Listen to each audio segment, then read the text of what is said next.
Mga sir, bali ito, merong nagpunta sa akin ngayon maaga, galing Las Piñas. Ang problema sa Lancer mga sir, bali, ang problema sa kanya, fuel gauge, tsaka speedometer gauge. Bali, chinik ko na yung gauge mga sir, wala namang problema. Ang nakita kong problema, sa speedometer gauge, kaya hindi gumana yung kable, putol. Tapos sa fuel gauge naman, ang may problema, itong floater mga sir, kasi tinest ko na rin yung sa fuel gauge, working mga sir yung fuel gauge, na gana naman siya pag nirikta yung linya.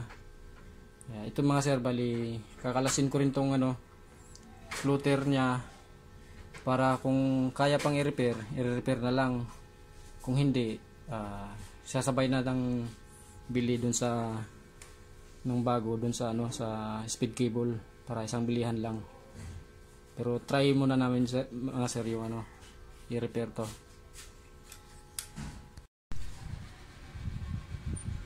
Yung mga sir, bali ito na buksan ko na yung floater. Nakita kong problema dito mga sir, katulad nung una kong ni-repair na floater dito, walang connection, putol yung pagkahinang dito.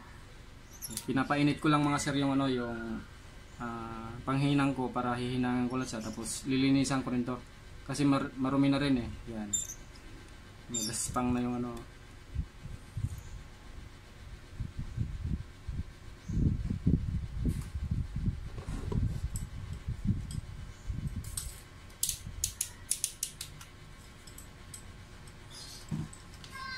yan mga sir.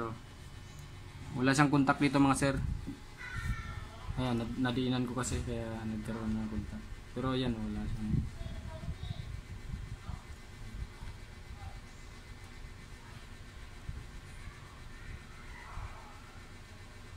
Pag nadiinan siya, nagkakaroon. Ayan.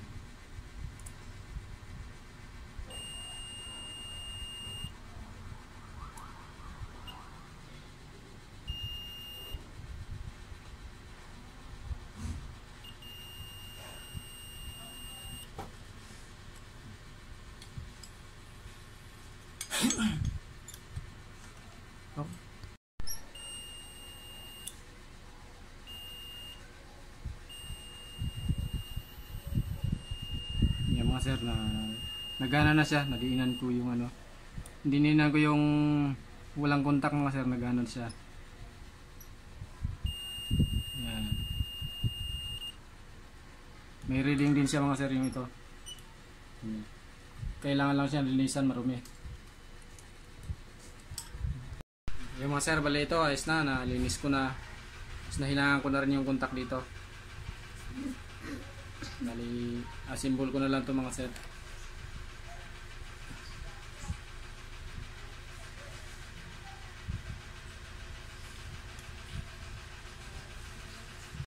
Yan, bali na asimbol ko na ulit mga sir yung floater.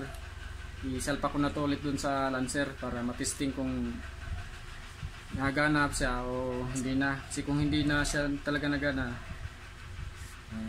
bibili na lang ng bago yung may-ari, sabay dun sa speedometer cable na bibilhin. Tama kasi alas 8 na rin, bukas na rin yung yung tindahan ngayon.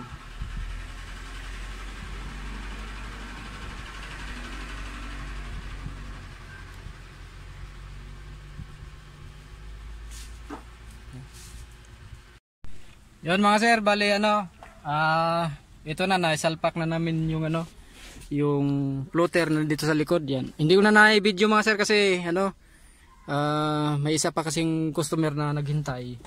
Nakakahiya naman kung maghintay na matagal. Bali ito, gumana na mga sir yung yung fuel gauge ni sir dito sa Lancer, taga Las Piñas pa si sir. Las Piñas sir, no? Las Piñas.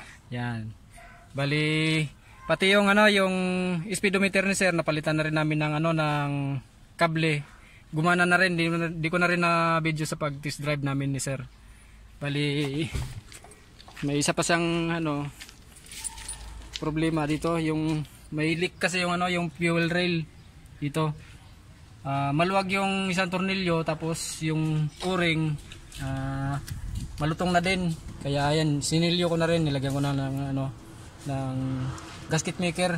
Ayan, wala na siyang leak. Kaya pala nangamoy pag ano, pagka nag-aircon sila ni sir, pasok yung amoy ng gas sa loob. Kasi dito, pagdating pa lang ni sir, nakita ko na agad yung ano, yung leak ng gasolina dito. Yan, ngayon ayos na. Uuwi na rin si sir sa Las Piñas. Yan, ayos na. Yung gas na lang ni sir, kailangan si sir magpagas na lang talaga. Yun na lang problema. Pero yung ano, yung floater niya, gana na, yung gauge ayos na.